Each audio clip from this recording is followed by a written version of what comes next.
जय हिंद दोस्तों। आप सभी का देहरादून स्टडी पॉइंट में स्वागत है। तो यहाँ पर दोस्तों जो जसवंत सिंह कठोर सर की जो बुक है ना और डॉक्टर अजय रावत सर की जो बुक है, इसके माध्यम से आपको उत्तराखंड का इतिहास दोस्तों हम देहरादून स्टडी पॉइंट की ओर से आपको करवा रहे हैं। और दोस्तों यहाँ पर आपका जो उत्तराखंड का इतिहास है, जिसमें हम आपको 500 एमसीक्यूज आपको करवाने वाले हैं, लगभग थोड़ा ज्यादा भी हो सकते हैं लेकिन एटलीस्ट 500 एमसीक्यूज आपको करवा रहे हैं, जिसमें लगभग 80 क्वेश्चन हमने आपको यहाँ से करवाए थे प्रागैतिहासिक काल से कत्यूरी काल तक, जो हमने कंप्लीट कर दिया है। गढ़वाल पारवंश के दोस्तों हमने आपको 64 एमसीक्यूज के माध्यम से गढ़वाल पारवंश कंप्लीट कर दिया है। और आज हमारा लगभग 115 क्वेश्चन यानी 65 से लेकर 115 तक वहां पर हम टिहरी पारवंश को कंप्लीट कर देंगे। तो डे 5 में दोस्तों आज हमारा पूरा गढ़वाल पारवंश कंप्लीट हो जाएगा। और ये आने वाले सभी एग्जाम के लिए, स्पेशली अधिशासी अधिकारी का एग्जाम है, बंदी रक्षक का एग्जाम है, उनके लिए बहुत महत्वपूर्ण होने वाला है, क्योंकि अधिशासी एग्जाम में तो 15 क्वेश्चन केवल उत्तराखंड के इतिहास से ही आएगा। तो डिस्कस करते हैं आज के अपने क्वेश्चन को दोस्तों। ज्यादा समय नहीं लेंगे, फैक्ट आपको बताएंगे, आपको याद करने के लिए कहेंगे, और जो स्टूडेंट्स हमें रेगुलर नोट्स भी दिखाता है उसे दोस्तों पीडीएफ भी हम प्रोवाइड कराते हैं। ठीक है, तो क्वेश्चन नंबर 65 पे डिस्कस करते हैं। और यहाँ पर 65वां क्वेश्चन आपको पूछा गया है। देखिए, अखंड गढ़ राज्य का अंतिम स्वतंत्र शासक कौन था? तो ये यशवंत सिंह कठोर सर की बुक का प्रश्न है। और यहां पर दोस्तों आप सभी भी इसका आंसर दे सकते हैं कि प्रद्युम्न शाह इसका सही आंसर है। तो अखंड गढ़ राज्य का अंतिम स्वतंत्र शासक प्रद्युम्न शाह है। चलो 66 पे चलते हैं। यहां पर पूछा गया है, देखिए, अंग्रेज यात्री है कैप्टन हार्डविक, इसने गढ़ राज्य की यात्रा की थी और किस वर्ष यहां पर ये की थी आपको बताना है। और इसने दोस्तों यहां पर जो गढ़वाल में दुर्भिक्ष पड़ा था ना, जिसे हम 1891 1852 जो संवत के रूप में जानते हैं, 1795 96 के आसपास, तो इसका भी पूर्ण वर्णन इसने किया था। तो कब ये आया था? यहां पर क्वेश्चन नंबर 66 का राइट आंसर। तो देखिए दोस्तों, इसका राइट आंसर आपको मिलेगा ऑप्शन नंबर सी, 1796। ठीक है, क्वेश्चन नंबर 67 यहां पर पूछा गया है, सेम मुखेम में किस पवार राजा का ताम्रपत्र प्राप्त हुआ है? तो देखिए, सेम मुखेम से जो पवार राजा का ताम्रपत्र प्राप्त हुआ है ना, ये प्रद्युम्न शाह का है। तो देखिए दोस्तों, जो स्टूडेंट्स नए हैं ना, उन्हें बता देता हूं कि हमने प्रद्युम्न शाह तक डे 4 तक कंप्लीट किया था और डे 5 में आज हम थोड़ा आगे बढ़ रहे हैं। ठीक है, तो यहां पर टिहरी प्रशासन कंप्लीट कर रहे हैं और सारा कंप्लीट करेंगे। देखिए, क्वेश्चन नंबर यहां पर 68 है, पूछा गया है, सुदर्शन शाह को गवर्नर जनरल द्वारा स्थायी सनद कब दी गई थी? अभी इसका मतलब समझिए, क्वेश्चन किसी भी हिसाब से आपको पूछ सकता है। यहां पर ऐसा भी पूछ सकता है कि सुदर्शन शाह को गवर्नर जनरल के द्वारा, जो ब्रिटिश गवर्नर जनरल थे या ब्रिटिश यहां पर उस समय कुमाऊं कमिश्नर वगैरह थे, है ना, उनके द्वारा कब, यानी उनका जो वंश है उसे यहां पर मान्यता दी थी। तो क्वेश्चन नंबर 68 का जो राइट आंसर है ना, ये आपको मिलेगा 4 मार्च 1820। बहुत इंपॉर्टेंट तिथि है, याद रखिएगा एग्जाम की दृष्टि से। क्वेश्चन नंबर 69 है, पूछा गया है कि रवाई परगने को टिहरी में शामिल कब किया गया था? तो देखिए, टिहरी परगने में जो रवाई परगने को शामिल किया गया था, ये 1824 में किया गया था। ध्यान रखिएगा, 1824 में किया गया था। अगला क्वेश्चन है दोस्तों 70वां, और पूछा गया है कि टिहरी राजधानी की स्थापना किस वर्ष हुई थी? वीडियो का एग्जाम है दोस्तों, यहां पर जो हुआ था 2021 में, वहां पर यह प्रश्न पूछा गया था, टिहरी राजधानी की स्थापना, ठीक है, या फिर टिहरी को स्थानांतरित कब किया गया था? तो मतलब उसका यही था। और सही आंसर है दोस्तों 28 दिसंबर 1815 को। सारे इंपॉर्टेंट प्रश्न हैं, एक भी फैक्ट आपका बाहर नहीं रहेगा आने वाले एग्जाम में। सुनिए दोस्तों, अब देखिए, जो ये आप फोटो देख रहे हैं, ये है सुदर्शन शाह। ठीक है, सुदर्शन शाह से आपके एग्जाम में जो प्रश्न थोड़ा बहुत बनेंगे, पढ़ेंगे हम सब कुछ, जो इंपॉर्टेंट है वहां पर आपको बताएंगे, हम एक भी फैक्ट आपका नहीं छोड़ेंगे। तो यहां पर देखिए, सबसे पहले पहला पॉइंट यहां पर यह बनता है कि 1815 में ये राजा बनता है और 1859 में इसकी मृत्यु होती है, यानी अपनी मृत्यु पर्यंत तक ये राजा बना रहता है। ठीक है, अब एक बुक है जिसका नाम है वैली ऑफ दून, जो AR गिल ने लिखी है। और यहां पर यह बताया गया है कि इसने, जो सुदर्शन शाह है ना, इसने अंग्रेजों को या कैप्टन हेयरसी को, जो यहाँ पर क्या किया था कि इसने यहाँ पर शरण ली थी और देहरादून परगना को इसने 3000 रुपए में बेच दिया था, अपना क्षेत्र बेच दिया था। ये बताया गया है वैली ऑफ दून में, जो AR गिल ने लिखी है। आपके याद करना है कि बुक का राइटर कौन है, थोड़ा बहुत फैक्ट भी आपको याद हो जाएगा। फिर देखिए, एक चीज देखिए दोस्तों, यहां पर एक चीज आपको और देखना है कि 28 दिसंबर 1815 को टिहरी की राजधानी, देखिए, टिहरी राजधानी इसने स्थानांतरित की थी या बनाई थी, जो 28 दिसंबर 1815 को हो, और इसी दिन को वहां पर रेस्टोरेशन डे के रूप में मनाते हैं। तो 28 दिसंबर रेस्टोरेशन डे। ठीक है, और देखिए, जो यहां पर है ना, गणेश प्रयाग या टिहरी या टिपरी या तिरहरी, जहां पे सुदर्शन शाह ने अपनी राजधानी बनाई थी, तो इसी को इन तीनों नाम से जानते हैं।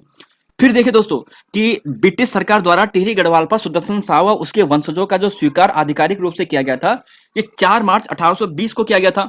और फिर 1816 को ट्रेल द्वारा नागपुर परगने को टिहरी से गढ़वाल सीमा तक निर्धारित किया गया था। यानी ट्रेल ने यहाँ पर सीमा निर्धारण का कार्य जो किया था ये 1816 में किया था और 1824 में रवाई क्षेत्र को टिहरी में शामिल किया गया था।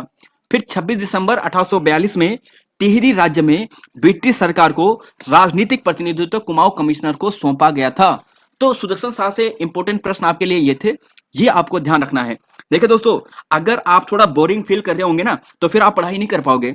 आपको हर एक फैक्ट पढ़ना पड़ेगा, कंपटीशन बढ़ चुका है, हर एक फैक्ट याद करके चलना पड़ेगा। तो क्वेश्चन नंबर अब 71 पे चलते हैं, इसका आंसर आपको देना है। देखिए देखिए विलियम फ्रेजर किस पंवार शासक के काल में टिहरी आया था? तो देखिए सुदर्शन शाह की बात हो रही है ना, तो निश्चित ही इसका राइट आंसर भी अभी आपका सुदर्शन शाह ही होगा कि जो विलियम फ्रेजर था ये सुदर्शन शाह के दरबार में आया था। फिर देखिए 72वां क्वेश्चन है कि विलियम टेल ने किस वर्ष नागपुर परगना और ब्रिटिश गढ़वाल की सीमा का निर्धारण किया था? यानी नागपुर परगना तक ब्रिटिश गढ़वाल की सीमा को निर्धारित किया था। देखिए ट्रेल ने अभी आपको डिस्कस करवाया था, आपने आंसर देखा था 1816 में, है ना? तो ये फैक्ट भी आपको ध्यान रख लेना है। चलेंगे दोस्तों अगले क्वेश्चन पे, 73वें क्वेश्चन पे चलते हैं और 74वें और 75वें पे। देखिए क्वेश्चन यहाँ पर है मूर क्राफ्ट। तो मूर क्राफ्ट टिहरी कब पहुंचा था? यह भी इंपॉर्टेंट प्रश्न है दोस्तों, एग्जाम में बन सकते हैं, फैक्ट क्वेश्चन बनते हैं आजकल एग्जाम में। तो मूर क्राफ्ट टिहरी कब पहुंचा था? तो मूर क्राफ्ट जो टिहरी पहुंचा था ना, ये 6 फरवरी 1820 में पहुंचा था। ठीक है, डॉक्टर यशवंत सिंह कटोच में साफ साफ लिखा है दोस्तों, आपको ये याद करना है 6 फरवरी 1820। देखिए आप आगे की तिथि याद ना भी करो कोई बात नहीं, आप ध्यान रखिएगा, ईयर और मंथ ध्यान रख लीजिएगा, फरवरी 1820 में। देखिए सुदर्शन शाह ने राजभवन का निर्माण कार्य शुरू किया था। तो देखिए दोस्तों, इसने जो राजभवन निर्माण बनाना शुरू किया था ना, ये 1848 में बनाया था। ठीक है, 1848 से बनाना इसने शुरू किया था और लगभग 30 साल तक बनने की प्रोसेस लगी। ठीक है, भवानी शाह आया, उसके बाद प्रताप शाह आया, तो वो वहां पर रहे थे। क्वेश्चन नंबर 75 है, सकलाना के मुआफिदार सामंती क्रूरता के विरुद्ध टिहरी जनता का विद्रोह शुरू हुआ था।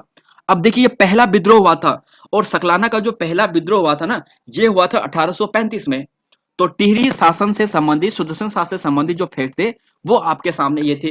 कुछ और फैक्ट देखिए एग्जाम दृष्टि आपके एग्जाम में क्या क्या बन सकते हैं।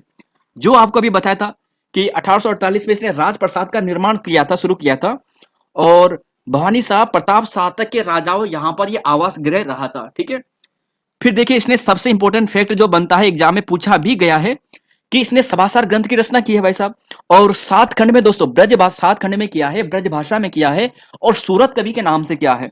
तो सुदर्शन शाह को सूरत कवि के नाम से जानते हैं, यह दोस्तों आपको ध्यान रखना है।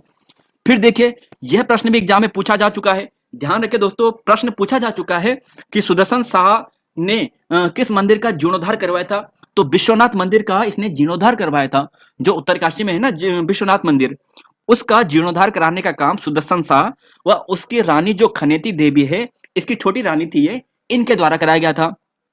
मोला राम, चेतु और माणकू ये इसके दोस्तों दरबार में रहे थे, मतलब ये दरबारी चित्रकार थे। और विदेशी यात्री मूर क्राफ्ट फरवरी 1820 में आया था। और इंपॉर्टेंट आपके लिए ये बनता है कि जो मूर क्राफ्ट था, इसने किस नाम से संबोधित किया था इसे? कलाविदों का शिरोमणि। क्या कहा था? कलाविदों का शिरोमणि। तो कलाविदों का शिरोमणि किस शासक को कहा गया है? पंवार शासक को, सुदर्शन शाह को। किसने कहा है? मूर क्राफ्ट ने कहा है जी। अब देखिए यहां पर इसका पहला बंदोबस्त भी होता है भाई साहब, 1823 में ये पहला बंदोबस्त कराता है टिहरी में। तो टिहरी प्रशासन का पहला जो भू बंदोबस्त हुआ था ये 1823 में हुआ था, और किसने करवाया था? इसी ने करवाया था। फिर देखोगे दोस्तों, जो आपके लिए एग्जाम में बन सकते हैं, ये बनेगा सर्व संग्रह शास्त्रम, ये इसने रचना भी लिखी है, और 1859 जून के महीने में इसका निधन हो जाता है। तो देखिए सुदर्शन शाह से संबंधित जो प्रश्न एग्जाम में बन सकते थे वो आपके लिए यहां पर रख दिए हैं। अब देखिए यहां पर कुछ यहां पर है रचनाएं हैं जो सुदर्शन शाह से संबंधित है, उनके बारे में आपको देखना है। ठीक है, देखिए कुमुदानंद ये एक यहां पर इतिहासकार हुए हैं, मतलब ये कहें कि ये दरबार में हुए हैं। इन्होंने सुदर्शनों काव्य लिखा है। हरिदत्त शर्मा ने बाड़ाहाट प्रशस्ति लिखी है। सुदर्शन शाह ने सुदर्शन दर्शन लिखा है, और हरिदत्त शास्त्री ने दोस्तों गढ़वाल का भूगोल लिखा है। क्वेश्चन नंबर 76 और सही आंसर आपको चेक करना है, और सही आंसर है दोस्तों यहां पर ऑप्शन नंबर सी, सुदर्शन दर्शन। देखिए ये गलत है, सुदर्शन दर्शन है दोस्तों, ये लिखा है मोला राम ने। और यहाँ पर आपको ऐसे याद करना है, जो मोला राम है ना, इसने यहाँ पे सुदर्शन शाह की मतलब क्या लिखा है कि इसकी बेइज्जती की है ना। सुदर्शन शाह ने यहाँ पर जो सुदर्शन दर्शन है ना, ये मोला राम के द्वारा जो लिखा गया है, क्योंकि ये मोला राम किसके दरबार में था? सुदर्शन शाह के दरबार में था। सुदर्शन शाह ने इसको थोड़ा ज्यादा तवज्जो दी नहीं थी मौला राम जी को, है ना, तो जिससे नाराज हो गया था और सुदर्शन शाह के बारे में गलत गलत लिखा था। और सुदर्शन दर्शन नामक ये रचना है जो मौला राम ने लिखी है। तो याद हो जाएगा ना दोस्तों। अब चलेंगे क्वेश्चन नंबर 77। देखिए हमें एग्जाम से हमें ये मतलब नहीं है कि हमें कितना नॉलेज है, हमें ये मतलब है कि हम कितना ज्यादा याद कर सकते हैं, कितने फैक्ट याद कर सकते हैं। हमें तो सिलेक्शन लेना है, कोई भी प्रश्न हमारा नहीं छूटना चाहिए। देखिए 77वां क्वेश्चन है कि टिहरी प्रशासन में 1/भाग अन्न भू कर के रूप में लिया जाता था और 7/8 नगद राशि के रूप में लिया जाता था, जिसे सयानों या कामकारों, जिसे दोस्तों सयाने या कमीण भी कहते थे, इनके द्वारा एकत्र किया जाता था। क्या ये सही कथन है? तो ध्यान रखिएगा दोस्तों, ये बिल्कुल सही कथन है। पूछा जाएगा कि टिहरी प्रशासन में अन्न भूकर कितना था? 1/8 भाग लिया जाता था, यानी जितनी भूमि से एक अन्न पैदा होगा उसका 1/8 हिस्सा क्या लिया जाता था? भूकर के रूप में अन्न लिया जाता था। 7/8 नगद के रूप में लिया जाता था। और बाकी दोस्तों यहाँ पर यह कि सयानों कामगारों द्वारा यहाँ पर ये एकत्र करने का काम करते थे। अब देखिए इसी के दरबार में एक अजब राम भी हुआ है और इसने सुदर्शन शाह को ज्ञाता दाता सूरमा इस नाम से संबोधित किया है। यह भी दोस्तों बिल्कुल सही है। हरिदत्त शर्मा सुदर्शन शाह का राजकवि और धर्माध्यक्ष था। ठीक है, यह भी दोस्तों बिल्कुल सही है। कत्तूरी राजा को बोलंदा बद्रीश कहा जाता है, जो कि गलत है, क्योंकि बोलंदा बद्रीश सुदर्शन शाह या फिर पंवार जो शासक हुए ना बाद के, उन्हें कहा जाता था। तो क्वेश्चन नंबर डी ही गलत है। अच्छा, क्वेश्चन नंबर दोस्तों यहाँ पर 78, 79 और 80 है। सुदर्शन शाह की मृत्यु के बाद कौन कुछ समय के लिए लिखना था यहाँ पे, ठीक है, अस्थायी रूप से राजा बना, जिसे अंग्रेजों ने पद से बाद में हटा दिया था। अब देखिए सुदर्शन शाह की बात करते हैं ना, ये बनता है 1859 में इसकी मृत्यु होती है। इसके बाद यहाँ पर जो हेनरी रैमजे था ना, जो यहाँ पर अंग्रेजों का जो कमिश्नर बना था, कुमाऊं कमिश्नर, ये यहाँ पर हस्तक्षेप करता है और शेर शाह को गद्दी से हटाता है। भवानी शाह को क्या बनाता है? गद्दी पर बैठाता है। और क्यों बैठाता है? कारण यह था कि भवानी शाह बड़ा था, ठीक है, भवानी शाह बड़ा था तो गद्दी पर इसे बैठना था। और सुदर्शन शाह ने गद्दी पर मृत्यु से पहले भी इसका टीका करवा दिया था कि इसे हम युवराज बनाएंगे, मेरे मरने के बाद ये बनेगा, गद्दी पर राजा बनेगा भवानी शाह को। लेकिन शेरशाह यहाँ पर क्या बन जाता है? राजा बन जाता है, हड़पने की कोशिश करता है। जिसकी रानी कौन सी होती है? खनेती देवी, जो बड़ी तेज होती है ना। और ये शेरशाह को गद्दी पर बैठा देते हैं। लगभग 9 महीने बोला जाता है किसने काम किया है। लेकिन सुदर्शन शाह को ये भवानी शाह को कौन बाद में हेनरी रैमजे आता है, गद्दी पर बैठाता है। और यहाँ पर इतना फैक्ट ध्यान रखना है, ठीक है। इसकी माता का नाम गुणा देवी था, जबकि जो शेरशाह था इसकी माता का नाम खनेती देवी था। खनेती देवी वही जिसने यहाँ पर विश्वनाथ मंदिर में का जीर्णोद्धार करवाया था। क्वेश्चन नंबर 79 है, भवानी शाह काल में भू बंदोबस्त किस वर्ष हुआ था? तो देखिए भवानी शाह में जो भू बंदोबस्त होता है ना 1861 में होता है। देखिए सबसे पहले 1923 में आपने देखा। अब दूसरा जो आप भू बंदोबस्त देख रहे हैं ये 1961 में है। एक्चुअली 60-61 में भू बंदोबस्त होता है। टिहरी का दूसरा भू बंदोबस्त होता है।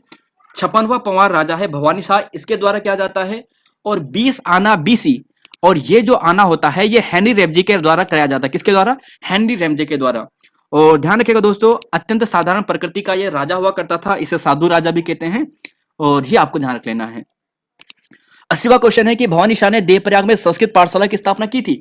तो साथियों जो यहाँ पर पाठशाला की स्थापना की थी नहीं 1862 में की थी, तो आप आसानी से याद कर दोगे ना। देखिए 60-61 में भू बंदोबस्त, अगले साल देवप्रयाग में संस्कृत पाठशाला की। तो यहाँ पर क्वेश्चन नंबर 80 तक हो गए हैं। अब देखिए अगला क्वेश्चन है, यहाँ पर है 61-62। देखिए प्रताप शाह ने अंग्रेजी स्कूल खोला था। प्रताप शाह ने अंग्रेजी स्कूल खोला था। तो साथियों प्रताप शाह ने जो अंग्रेजी स्कूल खोला था ये 1883 में खोला था। कब खोला था? 1883 में। और राज्य में अंग्रेजी शिक्षा की नींव रखने वाला जो पहला शासक था ये प्रताप शाह ही था। तो बहुत इंपॉर्टेंट प्रश्न है एग्जाम की दृष्टि से, आ चुका है एग्जाम में, प्रीवियस एग्जाम में। प्रताप शाह ने जुला पैमाइश के आधार पर भू बंदोबस्त कब कराया था? तो देखिए दोस्तों जो जुला पैमाइश के आधार पर भू बंदोबस्त कराया था ना ये 1873 में करवाया था। अभी आपने देखा सबसे पहले 1823, ठीक है, फिर देखा 1860-61 में, फिर 1863 में, सॉरी 73 में, ठीक है। तो मतलब 3 भू बंदोबस्त आपने देख लिए हैं जो लगातार हुए हैं, पहले सुदर्शन शाह के द्वारा, फिर भवानी शाह के द्वारा, फिर यहां पर प्रताप शाह के द्वारा। तो याद कीजिएगा ये तीनों भू बंदोबस्त। फिर देखिए दोस्तों जरा आप थोड़ा आगे देख लीजिए। देखिए प्रताप शाह की हम बात करते हैं ना, ये 1871 में गद्दी पर बैठता है, ठीक है, 1871 में, और 86 तक गद्दी पर रहता है। 1871 से लेकर 86 तक गद्दी पर रहता है। और इसके 3 पुत्र होते हैं जिनका नाम कीर्ति शाह होता है, विचित्र शाह होता है, सुरेंद्र शाह होता है। और यहाँ पर दोस्तों यह भी ध्यान रखिएगा कि ये 57वां पंवार शासक हो गया है। और इंपॉर्टेंट ये हो सकता है, वैसे इतना इंपॉर्टेंट तो नहीं है, कि गुलर सुकेत मंडी के राज परिवार के साथ इसने वैवाहिक संबंध स्थापित किए थे, क्योंकि राजा है तो वैवाहिक संबंध दूर दराज से करते ही हैं। इसकी रानी गुलेरिया थी, देखिए प्रमुख रानी रानी गुलेरिया थी, जिसे कुंदन देवी कहते हैं, जो कीर्ति शाह की माता होती है। ठीक है, कीर्ति शाह की माता होती है। और फिर अगले क्वेश्चन पे देखिए, यहाँ पर जो फैक्ट ध्यान रखना है दोस्तों, कि ढंढक जो आंदोलन था ये लक्ष्मण कटोच के नेतृत्व में हुआ था 1882 में, जो एग्जाम की दृष्टि से थोड़ा इंपॉर्टेंट है। इसका सलाहकार बद्रीदत्त पैनुली हुआ करता था। और एक फैक्ट दोस्तों जो स्पेशल है, इन सभी में आपको याद करना है, वो यहाँ पर ये है कि अपने राज्य को इसने 22 पट्टियों में विभक्त किया था। जब जुला पैमाइश पे इसने आधार भूबंदोबस्त करवाया था, तो अपने राज्य को 22 पट्टियों में विभक्त किया था 1873 में। क्वेश्चन नंबर 83, 84 और 85, देखिए वह पंवार शासक है, और पूछा गया है कि जिसने ये नियम बनाया था कि वो प्रत्येक 2-3 माह में राज्य का भ्रमण करेगा। अब देखिए दोस्तों, जो ये प्रताप शाही है ना, इसका आंसर तो यही है। ये थोड़ा क्या हुआ कि ये जनता से जुड़ना शुरू किया इस राजा ने, नियम बनाए कि मैं क्या जाऊंगा, जनता से मिलने जाऊंगा, उनकी समस्याओं को देखूंगा, है ना। तो प्रताप शाह था ये, और इसने नियम बना दिया कि प्रत्येक 2-3 माह में क्या करेगा, भ्रमण करेगा। फिर देखिए लक्ष्मण कठेत, यानी इसका संदर्भ में जो आंदोलन हुआ था, ये कब हुआ था, अभी देखा था 1882 में हुआ था। फिर देखिए शांति व्यवस्था बनाए रखने के लिए इसने 4 थाने, देखिए रवाई, टकनोट, चिल्ला और देवप्रयाग, इसने 4 थानों का निर्माण कराया था, और वहां पर थानेदार नियुक्त किए थे, थाने और फिर थानेदार नियुक्त किए थे। तो ये किसने करवाया था, तो देखिए साथियों ये प्रताप शाह ने ही करवाया था। जबकि इससे पहले भी अगर हम अजय रावत सर की बुक देखते हैं ना, अजय रावत सर की बुक में, अजय रावत सर की बुक में यह बताया गया है कि सुदर्शन शाह ने अपने राज्य को 4 थानों में विभक्त किया है। ठीक है, शायद इसने पहले कर दिया होगा। फिर आता है प्रताप शाह। प्रताप शाह ने भी अपने राज्य को 4 थानों में विभक्त करवाया था, रवाई, टकनोट, चिल्ला और देवप्रयाग में। और यहाँ पर इस चीज को ध्यान रखिएगा। देखिए अगला क्वेश्चन है यहाँ पर 86 क्वेश्चन, लेकिन उससे पहले दोस्तों आप प्रताप शाह से देखिए एग्जाम में क्या क्या प्रश्न आपके बन सकते हैं। सबसे पहले 1871 से लेकर 86 तक इसका काल था। 1873 में भू बंदोबस्त इसने करवाया था, जो जुला पैमाइश के आधार पर था। ठीक है, जिसमें उसने 22 पट्टियों में विभक्त करवाया था, या परगनों में विभक्त करवाया था। फिर देखिए 1876 में इसने खराती, जो खेराती दवा खाना है ना, मतलब जो यहाँ पर ये होता है मेडिसिन, जो यहाँ पर होता है ना, जिसे हम क्या बोलते हैं, डिस्पेंसरी बोलते हैं, उसका स्थापना की थी इसने 1876 में। फिर देखिए प्रताप नगर की स्थापना, वेरी इंपॉर्टेंट फैक्ट है ये, कि प्रताप नगर की स्थापना कब होती है, 1877 में होती है। कौन करता है, प्रताप शाह करता है। फिर अगला फैक्ट दोस्तों यहाँ पर कि अंग्रेजी की शिक्षा की नींव रखने वाला पंवार शासक यही था। कवि देवराज इसी के दरबार में हुआ करते थे, और जिसने दोस्तों गढ़वाल राज्य वंशावली नामक रचना लिखी है। ये भी इंपॉर्टेंट है एग्जाम की दृष्टि से। फिर देखिए 1883 में एंग्लो वर्नाकुलर मिडिल स्कूल इसकी स्थापना इसने की थी। टिहरी में पुलिस व्यवसाय की शुरुआत करने वाला भी पहला यही था। और फिर आप यहाँ पर देखोगे राज्य में प्रिंटिंग प्रेस की स्थापना भी प्रथम इसी ने की थी। फैक्ट दोस्तों आजकल एग्जाम में आपने देखा होगा, वीडियो के एग्जाम में कितना डीप फैक्ट पूछा था, तो हर फैक्ट आपको ध्यान रखना है। राज्य में प्रिंटिंग प्रेस की स्थापना प्रताप शाह ने, प यानी प्रिंटिंग प, प्रताप शाह, ठीक है, प्रिंटिंग प्र, तो याद हो जाएगा। फिर देखिए कि जो टिहरी मसूरी श्रीनगर राजमार्ग है ना, इसका निर्माण इसने कराया, और वहां पर 4 विश्राम गृह का भी निर्माण करवाया था। फिर देखिए खैण पाला बिशाह कुप्रथा का इसने अंत करवाया था। देखिए यहां पर यह होता था कि जो खेण है, खेण है मतलब यहाँ पे एक प्रकार का बेगार जो कर होता था। पाला में क्या होता था कि एक प्रकार का मतलब ये होता था कि राजा को दूध, दही या फिर जो मक्खन, मतलब जो भी दूध से सामग्री वगैरह बनती थी, वो राजा के दरबार में पहुंचाना पड़ता था, है ना। तो इस प्रकार की जो कुप्रथा थी, यानी बिना करके लिया जाता था, बिना उनका पैसे दिए जाते थे, बिना मतलब उन्हें कुछ भी नहीं दिया जाता और जबरदस्ती लिया जाता था। तो इस प्रकार की कुप्रथा को बंद करवाया था रानी गुलियारे का कहने पर प्रताप शाह ने। ठीक है, और बस दोस्तों ये चीज आपको ध्यान रख लेनी है, प्रताप शाह से आपके सारे फैक्ट यहां से बन जाएंगे। क्वेश्चन नंबर यहाँ पर 86 है कि किस पंवार शासक ने टाइपराइटर का आविष्कार कर लिया था। अब देखिए टाइपराइटर पे आ जाते हैं, टाइपराइटर पे। ठीक है, तो देखिए टाइपराइटर का जो आविष्कार किया था दोस्तों, ये कीर्ति शाह ने किया था। ठीक है, अब आते हैं कीर्ति शाह पे। तो टाइपराइटर का आविष्कार किस पंवार शासक ने करवाया था, कीर्ति शाह ने करवाया था। अब देखिए अगला क्वेश्चन है कि लॉर्ड कैंपबेल ने किसके संदर्भ में कहा था कि मैंने इसके सदृश राजा भारतवर्ष में कहीं नहीं देखा है। किसके संदर्भ में कहा था, किसने कहा था, लॉर्ड कैंपबेल ने। तो साथियों ये कीर्ति शाह के संदर्भ में ही कहा था। तो देखिए अगर कोई राजा के संदर्भ में कुछ इतनी इंपॉर्टेंट बातें कही जाती हैं, तो ऑटोमेटिक ही एग्जाम की दृष्टि से इंपॉर्टेंट हो जाती है। तो लॉर्ड कैंपबेल आपको ये ध्यान रख लेना है। चलेंगे यहाँ पे 88 क्वेश्चन और 90 क्वेश्चन। और 90 क्वेश्चन देखिए रानी गुलेरिया किसकी संरक्षिका थी। तो रानी गुलेरिया दोस्तों जो संरक्षिका थी ये किसकी थी, कीर्ति शाह की थी। अभी हमने देखा कि प्रताप शाह की पत्नी का नाम है रानी गुलेरिया, जिसे कुंदन देवी भी कहते हैं, और इसका पुत्र होता है कीर्ति शाह। तो कीर्ति शाह की अपने आप ही संरक्षिका हो गई ना। तो कीर्ति शाह की संरक्षिका कौन थी? रानी गुलेरिया। यमुना नदी के तट पर हिबेट ब्रिज का निर्माण किसने कराया था? यह भी इंपॉर्टेंट प्रश्न है, फैक्ट वाला प्रश्न है। आप बोलोगे कि हिबेट ब्रिज थोड़ा टफ टाइप का बनेगा, तो हिबेट ब्रिज का दोस्तों जो निर्माण करवाया था ना, ये इसी ने करवाया था, कीर्ति शाह ने। ठीक है, कीर्ति शाह ने यमुना नदी पर हिबेट नाम का एक ब्रिज का निर्माण करवाया था। फिर देखिए 90वां क्वेश्चन है कि टिहरी प्रशस्ति में किस राजमाता की प्रशंसा में लिखा गया है कि उसने अपने राज्य में बद्रीनाथ, रंगनाथ, केदारनाथ, गंगानाथ इस प्रकार के 4 मंदिरों का निर्माण करवाया, एक धर्मशाला भी बनवाई। तो ये जो रानी थी, इनका नाम था दोस्तों रानी गुलेरिया ही। ठीक है, जो कीर्ति शाह की संरक्षिका थी और प्रताप शाह की पत्नी थी। चलेंगे दोस्तों अब यहां पर अगले क्वेश्चन पे, लेकिन उससे पहले यहां पर कीर्ति शाह के संदर्भ में जितने भी प्रश्न बन सकते हैं वो आपके सामने रखे हैं। ठीक है, देखिए सबसे पहले तो कीर्ति शाह की बात करते हैं तो 1886 में गद्दी पर बैठता है। ठीक है, और राजश्री, दोस्तों राजश्री के नाम से इसे जानते हैं। ठीक है, राजश्री के नाम से इसे जाना जाता है। इसकी संरक्षिका का नाम रानी गुलेरिया था, इसकी संरक्षिका का नाम रानी गुलेरिया था। और एग्जाम की दृष्टि से आपके लिए जो बनेगा दोस्तों, ये बनेगा कि 27 मई 1998 को इसने पूर्ण अधिकार प्राप्त कर लिया था। ये इंपॉर्टेंट याद करने की आवश्यकता नहीं है। आवश्यकता दोस्तों आपको यह है, देखिए ये जंग बहादुर के पोते से इसका विवाह हुआ था, ये भी याद करने की जरूरत नहीं है। ये याद कीजिएगा कि 1894 में इसने कीर्तिनगर की स्थापना की थी। कब की थी? 1894 में। फिर 1897 में टिहरी घंटाघर की इसने स्थापना की थी। जो टिहरी घंटाघर है 110 मीटर का बनाया था ऊंचा, ये रानी विक्टोरिया के उसमें बनाया था इसने। तो 1897 में टिहरी घंटाघर किसने बनाया था? कीर्ति शाह ने बनाया था। कीर्तिनगर की स्थापना कब की थी? 1894 में की थी।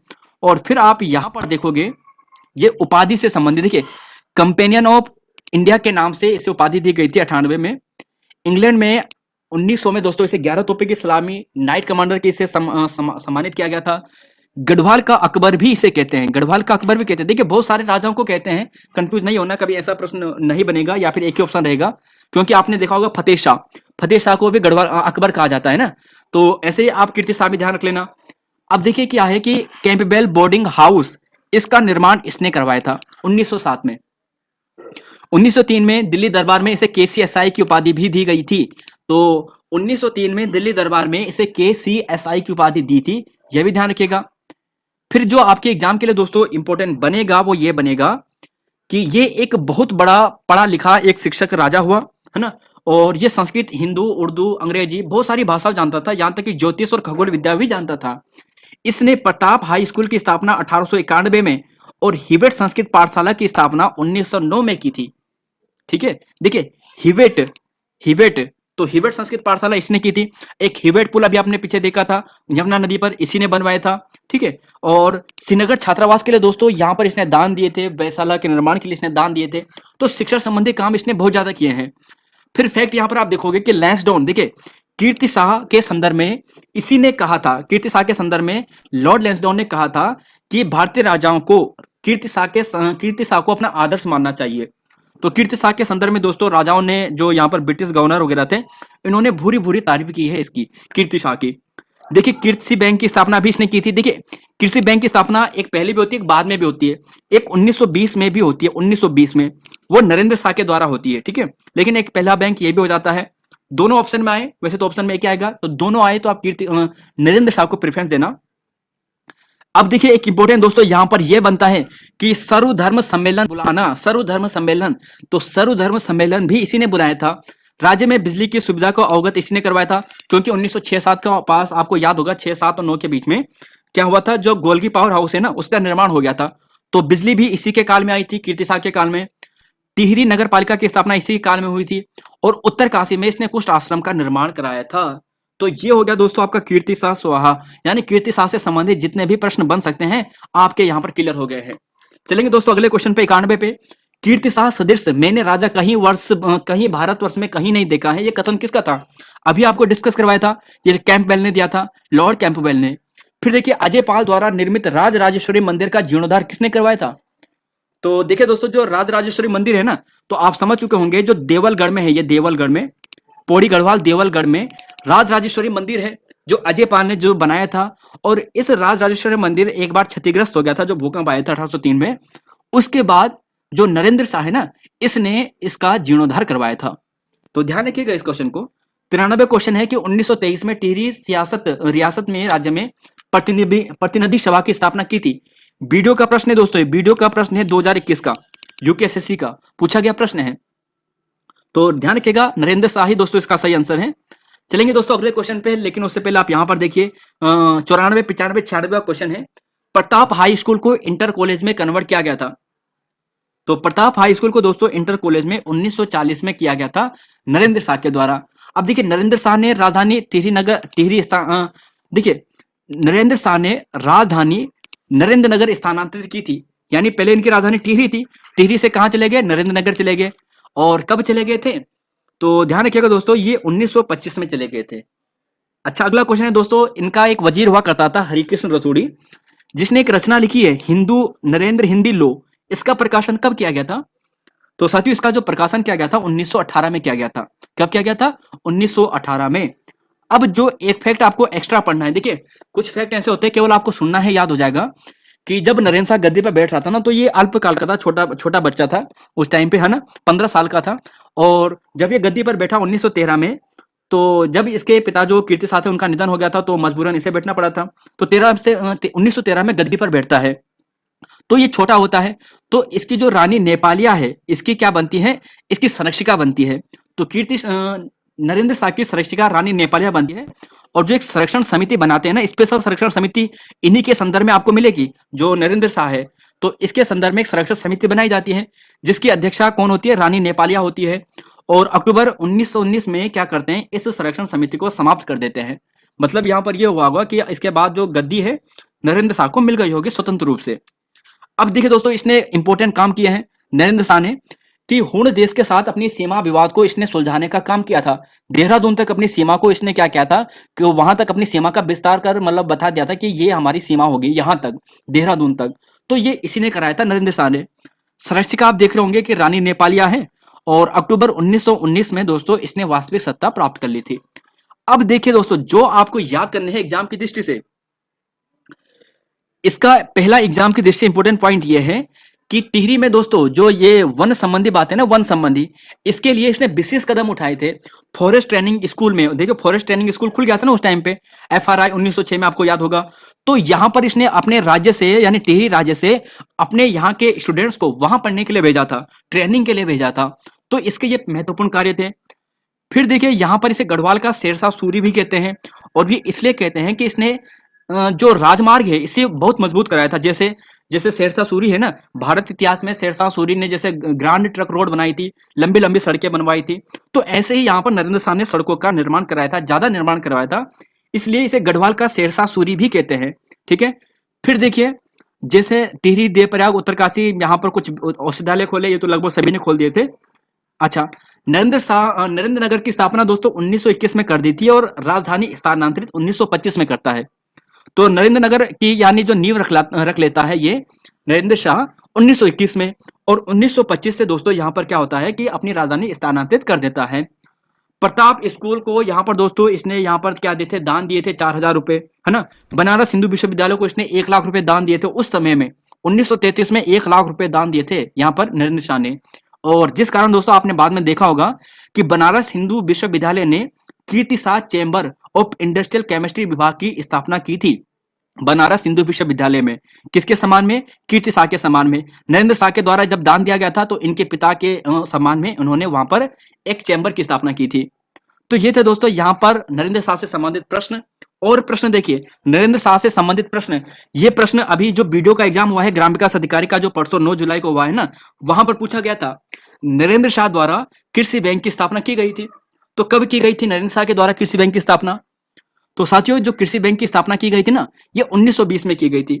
यही प्रश्न एग्जाम में अभी पूछा था कि नरेंद्र शाह के निम्न में से कौन से कार्य नहीं थे, तो कृषि बैंक की स्थापना इसने की थी 1920 में, ये ध्यान रखिएगा। अब देखिए इसकी जो राजमाता थी, राजमाता नेपालिया, इसने एक क्या किया था कि कन्या पाठशाला की स्थापना की थी महिला शिक्षकों को, बालिका शिक्षा को बढ़ावा देने के लिए। तो ये किया था 1942 में। ठीक है। अब देखिए दोस्तों, ये सारे फैक्ट आपको याद करने हैं। शायद आप सोचेंगे कि इतना ज्यादा हो गया है, इतना ज्यादा है, कम है, क्या है, लेकिन दोस्तों हमें पढ़ना है, पढ़ना है, पढ़ना है, याद करना है। ठीक है।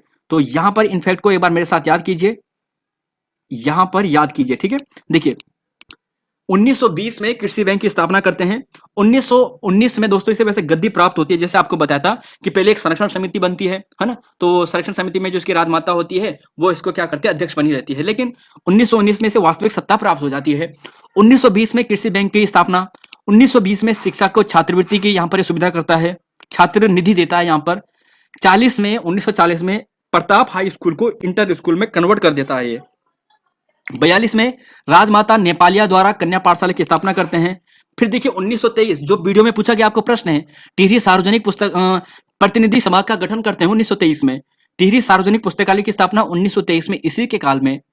नरेंद्र राजभवन दोस्तों 1924 में बनता है और राजधानी स्थानांतरित 1925 में होती है।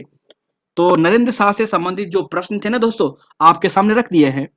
अगले क्वेश्चन पे चलेंगे। क्वेश्चन नंबर 96 है, रवाई कांड हुआ था, कब हुआ था रवाई कांड? देखिए इसी के काल में जो ये नरेंद्र शाह है ना, इसी काल में यहाँ पर कुछ दो खराब घटनाएं भी घटी थी। वैसे तो ये बहुत अच्छी घटनाएं थी, मतलब इस राजा ने, जो नरेंद्र शाह थे, इसने बहुत अच्छे काम किए थे, लेकिन कुछ यहाँ पर गलत बातें भी हुई थी, जिससे रवाई कांड हुआ था। तो रवाई कांड कब हुआ था? तो ये हुआ था दोस्तों यहाँ पर 30 अप्रैल 1930 को, जो कि गलत है। ये 30 मई 1930 को होता है, ठीक है, ये गलत लग गया है सी पे। ऑप्शन ए यहां पर सही होगा, 30 मई 1930 को। रवाई कांड 30 मई 1930 को होता है। अच्छा, रवाई कांड का कारण क्या था? रवाई कांड जो हुआ था इसका कारण क्या था? तो साथियों, जो इसका कारण था ना, वो था वन अधिकार। वन अधिकार के लिए रवाई कांड हुआ था। 30 मई 1930 को यहां पर हुआ था, इसे थोड़ा करेक्ट कर लीजिएगा, ऑप्शन ए यहां पे सही है। 30 मई 1930 को रवाई कांड होता है। अब देखिए क्या होता है कि 1927 से 28 में क्या होता है कि नरेंद्र शाह के द्वारा वनों के संरक्षण के लिए नीति लाई जाती है कि वनों पर क्या करेंगे, गाय चराना इसने प्रतिबंध करवा दिया था, है ना। तो जो यहाँ पर जो यहाँ के जो लोकल लोग थे, उन्हें गाय चराने के लिए यानी जंगल नहीं मिल रहे थे, तो परेशान हो गए थे वो। तो जिस कारण यहाँ पर वन आंदोलन ये शुरू होता है, और बाद में क्या होता है कि जो चक्रधर जुयाल है ना, जिसे जनरल डायर कहते हैं, इसने गोलियां चला दी थी। और गोलियां चलाने के कारण यहाँ पर क्या होता है, जो रवाई कांड होता है, जिसमें काफी लोगों की मृत्यु हो जाती है। और ये घटना होती है 30 मई 1930 को, यमुना नदी के तट पर रवाई क्षेत्र में, ठीक है।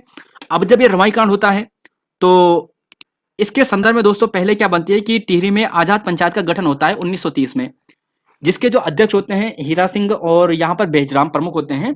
हीरा सिंह को 5 सरकार की उपाधि दी जाती है और बैजराम को 3 सरकार की उपाधि दी जाती है।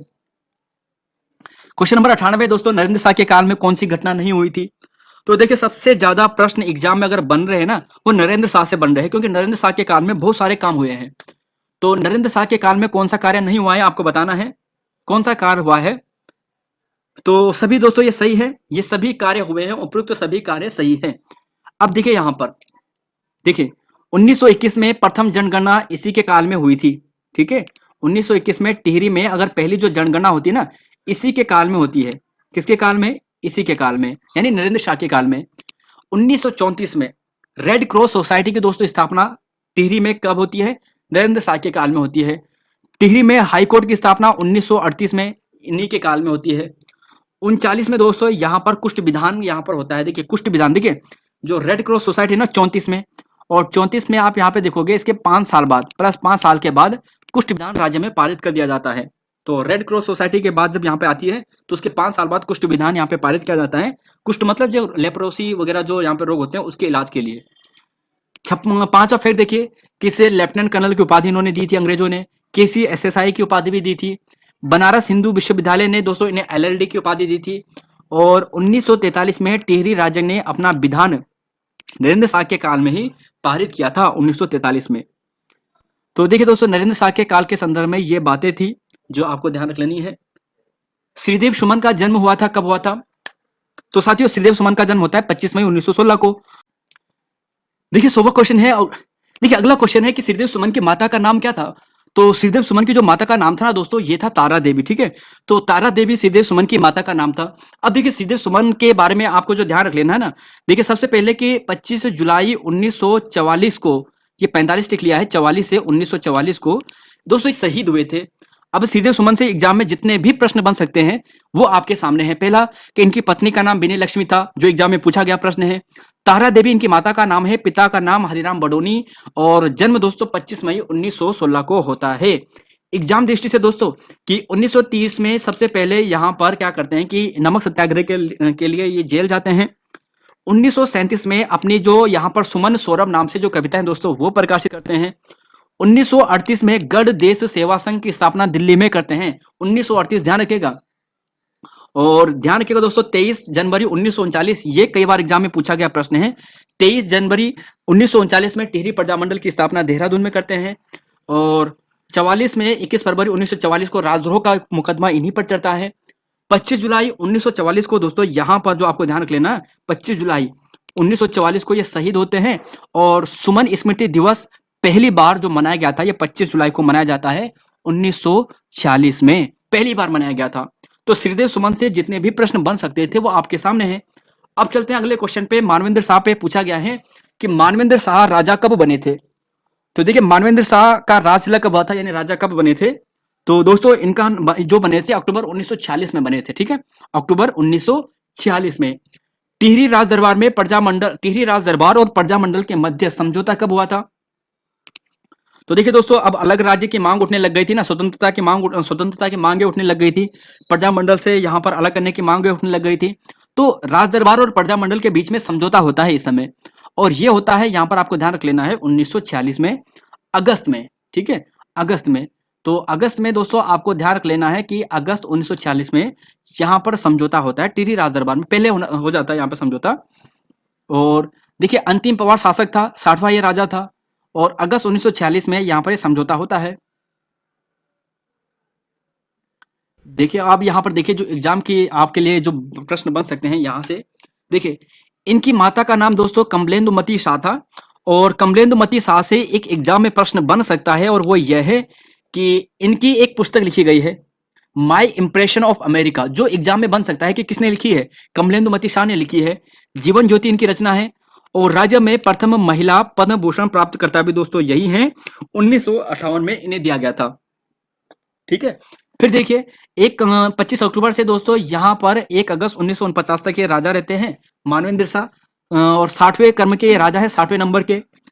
और इंपॉर्टेंट दोस्तों आपके लिए ये बनेगा कि 1 अगस्त 1949 को संयुक्त प्रांत में यहाँ पर जो हमारा टिहरी है ना, इसे यहाँ पर मिला दिया जाता है, और ये 50वें क्रम का जनपद बनता है संयुक्त प्रांत का। कौन से नंबर का, 50वां जनपद बनता है। और मानवेंद्र शाह ऐसे राजा हुए जो 1957 से लेकर 2004 तक टिहरी से 8 बार दोस्तों ये सांसद रह चुके हैं। और 1971 में लोकसभा चुनाव में पणिपूर्णानंद ने इन्हें दोस्तों हराया था एक बार बीच में, लेकिन फिर उसके बाद 1957 से लेकर लगभग 2004 तक ये क्या रहते हैं, यहाँ से सांसद रहते हैं। फिर देखिए दोस्तों टिहरी राज दरबार और प्रजामंडल के बीच में जो समझौता होता है ये 29 अगस्त को होता है। 1946 में टिहरी प्रजामंडल को कानूनी रूप से स्वीकृति यहाँ पर मिल जाती है। और यहाँ पर आप देखोगे कि अप्रैल 1947 में शांति रक्षा अधिनियम लाया जाता है। देखिए जब यहाँ पर क्या होता है ना कि यहाँ पर मानवेंद्र शाह के काल में क्या होता है कि यहाँ पर होने लग जाते हैं, यानी आंदोलन होने शुरू हो जाते हैं, तब उन्हें कुचलने के लिए शांति रक्षा अधिनियम लाया जाता है 1947 में, अप्रैल 1947 में। बाकी दोस्तों इनके काल की 2 प्रमुख घटनाएं होती हैं, सकलाना विद्रोह 1947 में, कीर्तिनगर विद्रोह 1948 में। और कीर्तिनगर विद्रोह में नागेंद्र सकलानी और भोलूराम ये 2 व्यक्ति शहीद हुए थे। तो मानवेंद्र शाह से दोस्तों आपके एग्जाम में जो प्रश्न बन सकते थे वो यहीं पर थे। अब थोड़ा यहां पर और देख लेते हैं। पवारकालीन भूमि माप की सबसे बड़ी इकाई कौन सी थी। तो ये थी दोस्तों जूला पैमाइश, ठीक है। और मुट्ठी जो पैमाइश थी दोस्तों ये सबसे छोटी इकाई हुआ करती थी भूमि मापन की पवार काल में। अगला क्वेश्चन है यहाँ पर 104 पूछा गया है कि पवारकालीन कुछ शब्दावली है सही सुमेलित नहीं है। वस्त्र सिलने वाले को दोस्तों ओजी कहते थे, और झूला बांधने व नाव चलाने वाले को धुनार कहते थे। कास्ट भांड बनाने वाला चिमार होता था। भवन निर्माता ओड या राज कहलाता था। और बांस या रिंगाल से घरेलू भांड बनाने वाले को कलाल कहा जाता था। कौन सा सही सुमेलित नहीं है। तो देखिए दोस्तों ई गलत है। यहाँ पे जो बांस और रिंगाल से जो भांड बनाते थे ना उन्हें रूढ़िया कहा जाता था। क्या कहा जाता था, रूढ़िया कहा जाता था। और यह इन्हीं को कुट्टक या वंशकार भी कहते थे। लेकिन जो कलाल था ना ये शराब बनाने का काम करते थे। तो ये कुछ पवारकालीन के कुछ यहाँ पे व्यक्ति हुआ करते थे, पद हुआ करते थे, मतलब जिनका जो काम हुआ होता था उन्हें दिया गया है। फिर देखिए अगला क्वेश्चन देखिए यहाँ पर कि डाकर शब्द क्या था। पूछा गया प्रश्न है कि डाकर क्या होता था। तो देखिए डाकर ये होता था जो जब कोई यात्रा करते थे, पहले तो सड़कें अच्छी नहीं थी ना, गाड़ी व्यवस्था नहीं थी, तो लंबा लंबा सफर करना पड़ता था। तो जगह जगह में क्या होते थे, विश्राम गृह बनाए होते थे। यात्रा कर रहे थे, सामान लाद कर ले जाना पड़ता था, तो जगह जगह पे विश्राम गृह बनाए होते थे। इन्हीं यात्री विश्राम गृह को ढाकर शब्द कहते थे। ठीक है। 106 है, भूमि माप के लिए किया जाने वाला एक पल कितने तोला के बराबर होता था? सर ये धातु मापन के लिए, तो पल दोस्तों धातु मापन के लिए प्रयोग होता था, और एक पल 5 तोला के बराबर हुआ करता था। देखिए, एक पल 5 तोला के बराबर हुआ करता था। सबसे पहले आपने देखा होगा ना, जैसे हम बोलते हैं कि 1 तोला सोना मतलब 10 ग्राम के बराबर, सेम वही है। 1 तोला 10 ग्राम के बराबर अभी भी तो होता है, सेम यही है। 1 तोला 10 ग्राम का अभी भी होता है ना सोना। अगर आप बोलोगे कितना सोना, तो 1 तोला 10 ग्राम का। फिर देखोगे एक पल 5 तोला के बराबर, फिर होता है 20 पल 100 तोला के बराबर होता है, या इसे 1 टक्का भी कहते थे। और ध्यान रखिएगा दोस्तों, बाकी गढ़वाली रुपया 40 टका का एक गढ़वाली रुपया होता था। ये थोड़ा ज्यादा टफ आ गया है, आपको इतना याद करने की जरूरत नहीं है। थोड़ा बहुत ऊपर नीचे आप देख सकते हैं, हल्का हल्का सा, बाकी खास यहाँ पर नहीं है। अच्छा, जौ मुद्रा कहाँ से, किस टकसाल से यहाँ पर निर्मित होती थी, थोड़ा इंपॉर्टेंट है। देखिए, राज्य में चलने वाली प्रचलित मुद्रा थी, और ये लद्दाख टकसाल से बनती थी, बाहर से बनकर यहाँ पे आती थी ये। पहाड़ी राज्यों में युवराज को किस नाम से संबोधित किया जाता था? तो ध्यान रखिएगा, इसे टीका नाम से संबोधित करते थे। जो पहाड़ में जो युवराज होते थे ना, जो अब अगली बार दूसरा राजा बनेगा, राजा के काल में जब आने वाला जो राजा बनेगा युवराज, उसे टीका भी कहते थे। जबकि जो कतूरी काल था, वहां पर रजवार कहा जाता था। सुदर्शन शाह के काल में दोस्तों हरिदत्त शास्त्री एक व्यक्ति हुए हैं, जिसे देवलाध्यक्ष कहा जाता था, या धर्माध्यक्ष इसे कहा जाता था, यानी धर्म के अध्यक्ष के रूप में ये काम करता था। सुदर्शन शाह के काल में ही एकमात्र ये व्यक्ति रहे हैं ऐसे। विभिन्न प्रकार की देवी यात्रा या डोली यात्रा जो होती थी, उन्हें किस नाम से जाना जाता था? बन्यात इन्हें कहते थे। तो पूछा जाएगा कि बन्यात क्या था? बन्यात एक प्रकार की देवी यात्रा हुआ करती थी, ये आपको ध्यान रख लेना है। देखिए, अगला क्वेश्चन है यहाँ पर 111 112। मोलाराम चित्रकला सीखने के लिए टिहरी से श्रीनगर आता था। कौन सा मोलाराम से चित्रकला सीखने के लिए? तो मोलाराम से चित्रकला सीखने के लिए जो टिहरी से श्रीनगर आता था ना, इसका नाम था दोस्तों प्रीतम शाह। क्या था? प्रीतम शाह। सोम का मांडा दोस्तों स्थित कहां पर है? तो सोम का मांडा कहां पर है? तो ध्यान रखिएगा, ये फैक्ट वाला प्रश्न है। एक जगह है सोम का मांडा, ये देवलगढ़ में आपको मिलेगा। और मधु का मांडा आपको पूछा जाए तो ये पवाली खरक में है, टिहरी में। अगले क्वेश्चन है दोस्तों यहाँ पर 113 है। ये गढ़वाल पारवन से संबंधित कुछ पुस्तकें हैं। देखिए, जय विजय नाटक भवानी दत्त ने 1911 में। गढ़वाली छंदमाला लीलानंद कोटनाला ने।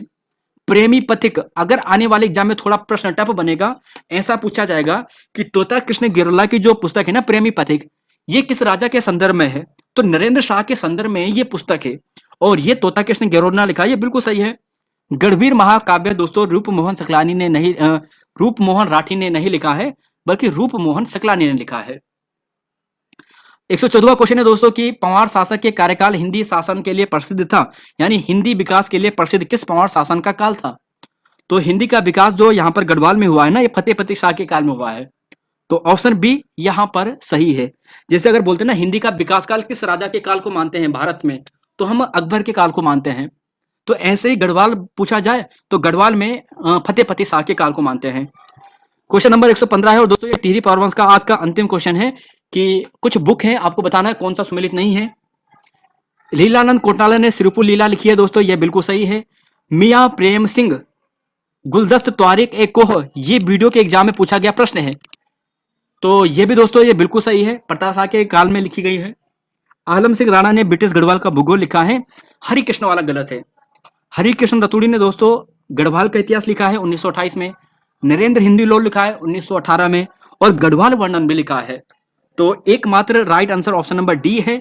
हरिकृष्ण रतूड़ी की जो पुस्तकें हैं इंपॉर्टेंट है, और यहाँ पर दोस्तों आपका जो ये पार्ट है ना कंप्लीट हो गया है। तो देखिए दोस्तों, यहाँ पर आपका ये पार्ट कंप्लीट हो चुका है, और ये आपका जो ये वाला पार्ट है यानी गढ़वाल पारवंश का प्रागैतिहासिक काल कंप्लीट हो चुका है, गढ़वाल पारवंश कंप्लीट हो चुका है। चंद वंश के अगले क्वेश्चन हम आपके लिए लाने वाले हैं, 100 क्वेश्चन का ये सेट आएगा, और आपका गढ़वाल इतिहास भी जल्दी कंप्लीट करा देंगे। ठीक है, तो यहाँ पर दोस्तों इतना ही है। और हाँ दोस्तों, इस क्लास की पीडीएफ अगर आपको चाहिए तो कल दिन में 12 बजे के बाद से रात को 12 बजे तक आप कभी भी इस वीडियो के डिस्क्रिप्शन बॉक्स में पीडीएफ मिलेगा, पीडीएफ लिंक मिलेगा। इस लिंक पर आप क्लिक करके पीडीएफ को डाउनलोड कर सकते हो। तो यहाँ पर दोस्तों इतना ही है। इसी वीडियो के डिस्क्रिप्शन बॉक्स में जाकर कल सुबह मतलब कल दिन 12 बजे के बाद से रात को 12 बजे तक आप डाउनलोड कर सकते हो। और हाँ साथियों, जैसे कि मैंने आपको कहा था ना कि आज के दिन, जैसे कि आज क्या है, यहाँ पर शिक्षक दिवस है, टीचर्स डे है, तो हमारी जो पिछले 10-15 क्लासेस हुई हैं, उन सभी क्लासेस की वीडियो के डिस्क्रिप्शन बॉक्स में जाकर आज के दिन आप पीडीएफ डाउनलोड कर सकते हो। ठीक है, तो जो भी क्लासेस हैं पिछले 10-15 दिन की, आप उन सभी वीडियो के डिस्क्रिप्शन बॉक्स में जाइएगा, पीडीएफ लिंक आपको मिलेगा, वहां पर आप डाउनलोड कर लीजिएगा। ध्यान रखिएगा दोस्तों, आपको कहां पर जाना है, आपको जो जाना है डिस्क्रिप्शन बॉक्स में जाना है, कमेंट बॉक्स में नहीं। डिस्क्रिप्शन बॉक्स जहां पे डिस्क्रिप्शन लिखा जाता है, वीडियो के बारे में लिखा जाता है, टैग वगैरह लिखे जाते हैं, वहां पर आपको जाना है। तो यहाँ पर दोस्तों इतना ही है, मिलेंगे आपको नई वीडियो में। जय हिंद, जय उत्तराखंड और जय देवभूमि। वीडियो को दोस्तों लाइक कीजिएगा, शेयर कीजिएगा अपने साथियों के साथ। धन्यवाद।